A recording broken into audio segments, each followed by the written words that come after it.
একটি জরুরি ঘোষণা, খুব মনোযোগ সহকারে এটি শুনবেন এবং সবাই শেয়ার করবেন, কারণ আগামী পরশু থেকে যৌথ বাহিনী, আর্মি, র্যাব, পুলিশ, বিজেপি সম্মিলিত অভিযান শুরু হচ্ছে।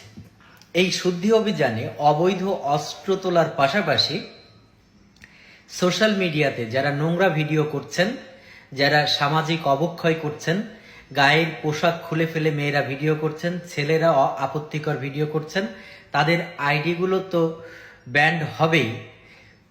যৌথ বাহিনীর অভিযানে তাদেরকেও শনাক্ত করার প্রক্রিয়া হাতে নেওয়া হয়েছে বলে আমরা বিশ্বস্ত সূত্রে জানতে পেরেছি। যারা টিকটক, ফেসবুক এবং ইউটিউবে নোংরা ভিডিও করছেন তাদের ঠিকানা শনাক্ত করা হচ্ছে। যারা এই আপত্তিকর এবং